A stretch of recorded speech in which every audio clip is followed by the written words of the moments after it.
Hey, what's up, everybody? I'm Jay Hollingshed, your personal high performance mindset coach and public speaker. Thank you so much for tuning in. Oh, wow. My brother already jumping on. I appreciate you, bro. Love you, man. AJ Arthur Hollingshed in the house. One of my front row seats, season ticket holders as usual. Those that are watching this on repeat, thank you so much. I appreciate you as well. If you want to see this video in its entirety, go to my YouTube channel, Jay Hollingshed on YouTube. You can like, share, tag. Feel free to do all of that and be a blessing to someone else, as this video is a blessing to you. Also to my wife, Lisa Hollingshed, thanks for tuning in, babe. I appreciate you. Another front row seat season ticket holder as usual. Bunky Beasley, what's up, man? Another front row seat. I appreciate you, man. I appreciate you for showing up. All right, today is Saturday, day number 7 of the week, in which we always discuss pillar number 7 of 7. Pillar number 7 is positive and negative self-talk. Positive and negative self-talk. Now, we're going to go right into it this time. But before I do that, starting tomorrow, this is my announcement. Starting tomorrow, I will not be going live at 10 o'clock p.m. I will go live at 9 o'clock p.m. Eastern Standard Time. The new start time will be 9 o'clock p.m. starting tomorrow. Instead of 10 o'clock p.m. Eastern Standard Time, it is 9 o'clock p.m. Feel free to check that out and be sure to make a note of it, okay? All right, so here we go. Positive and negative self-talk. On today, I'm going to talk about how your positive and negative self-talk grows with you. Your positive and negative self-talk, actually your self-talk itself, be it positive or negative, it grows with you as we go through our personal development journey. And I even mentioned this on Wednesday in my goal setting section, or my goal setting episode, about how we grow, our goals grow us in stages, from one stage to the next, from one level to the next. That's how we grow and grow and reach our goals. Now, for every level, as my man Tyrese would say, for every level, there's a different devil. In other words, for every level you grow from and grow to, there's a different level of faith that you have to have. There's a different level of fear that's going to hit you. So your self-talk, there's a different level of self-talk that's going to come to you as well. So I want to talk to you about how your self-talk grows. Now, your self-talk, your negative self-talk, can be seen as an extension of your fears. Your positive self-talk can be seen as an extension of your faith. Now, as I've talked about all the time in my other self-talk videos, that your self-talk is the voice of your psyche. And that's talking to you based on what you surrounded yourself with, the influences that you have. Your influences are repeated in your mind, in your head, okay? So if you're around people that doubt you and doubt yourself all the time, so that's what your self-talk is going to be talking about. So your negative self-talk is an extension of your fears. Your positive self-talk is an extension of your faith. Now, your self-talk grows with you at different levels, and it sounds different once you master that particular level. Here's how. Because when you master that level, your self-talk will change from the negative self-talk of being doubtful, of being questionable. If you're in the middle of a level and you're trying to grow out of it, or you're trying to get out of a certain phase, and you're at a certain stage of your life and you want to do something, your self-talk will kick in a negative point, at a negative part, and say, do you think you really can do that? I don't think you can do that. Nah, your self-talk will be doubting you. It will send doubt in your mind, or it will question you.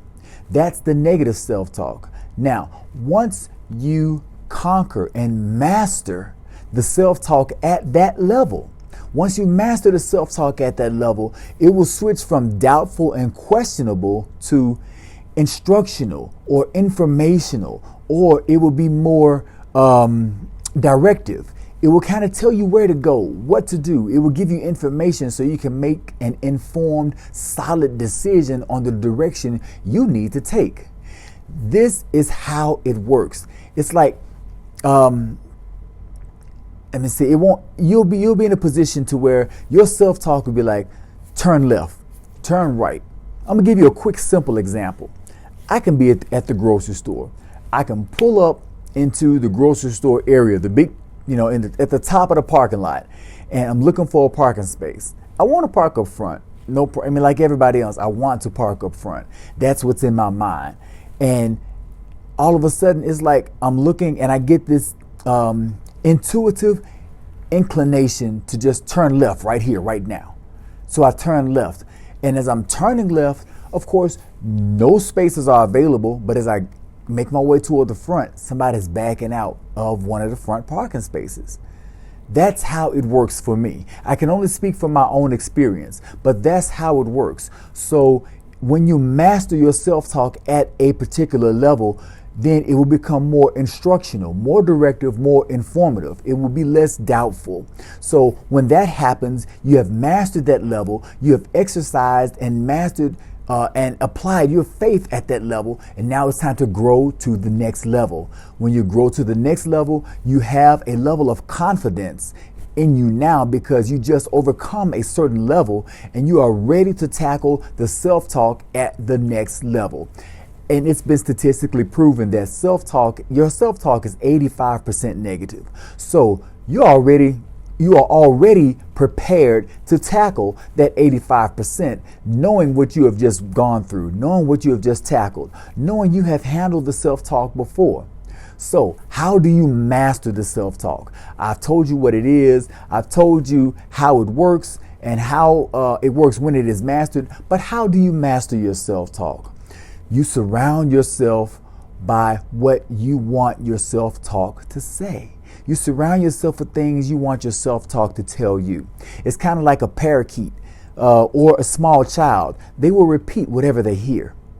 They will repeat what they hear. Everything that they hear on a regular basis, they are going to repeat it. That's what's going to be their language, their voice. That's going to be their actual voice of reason. So you can train your self-talk just like a parakeet or a child is trained, subconsciously trained to talk and say what's around them, what's being said around them. You let a child listen to the wrong song on the radio all the time, they're going to start singing that wrong song. You already know that that's true. So the same thing with your psyche. Your psyche belongs to you. You don't belong to your psyche. Just like your children or your parakeet, they are under your care. They belong to you at that time. So you don't belong to them. They follow your lead. Your psyche should follow your lead. Your psyche belongs to you. You don't belong to your psyche. So when your psyche tells you no, it starts doubting you, telling you that you can't do something. No. Your psyche belongs to you. You tell your psyche what to do. So surround yourself with everything you want to hear. Everything you want to hear from an encouraging point of view, everything you want to hear from an instructional point of view, everything from an informative point of view. You do that by the music you listen to. I always talk about the 5 senses. Those are the 5 gateways to your mind when it comes to a high performance mindset. Your 5 gateways to your mind are your 5 senses. What you hear, what you see, what you smell, what you taste, what you feel. All of those influence your psyche, okay? They influence the language of your psyche and the voice of your psyche. So if you surround yourself, it's kind of like developing an inner circle for your psyche. You develop that inner circle for your psyche, a positive inner circle. It's going to start feeding you the positive, and that's going to help offset that 85% negative. Now, it's going to help you think positive, and you're going to have positive thoughts and positive insight. However, there is a point where you have to be real. Reality is what it is. There's going to be some negative. You're going to get hit with the negative self-talk. Just because you're thinking positive don't mean everything will happen positive. It will attract more positive circumstances for you. However, you need the negative to grow. So when the negative hits you, you grow from that and you get more confidence from the growth you get from growing. So feed your psyche the good stuff. Feed it positiveness, okay? And so That's what your negative self-talk is. That's what your positive self-talk is. Your negative self-talk, an extension of your fears. Your positive self-talk, an extension of your faith. These are mental extensions. I taught you how to master them so you know what to do, you know what to expect, you know the type of language it will talk once you master it. So that's all I have for today in episode 188, Positive and Negative Self-Talk. This is Jay Hollingshed, your personal high-performance mindset coach and public speaker. And as I get ready to sign off, I cannot leave without saying that you make an effort or an excuse with every performance. When it comes to your high-performance mindset, you are going to make an effort or an excuse. Please make the effort, not the excuse. Be well, stay blessed, and as always, through love, be a blessing. God bless. I'll see you tomorrow, 9 p.m. Eastern Standard Time.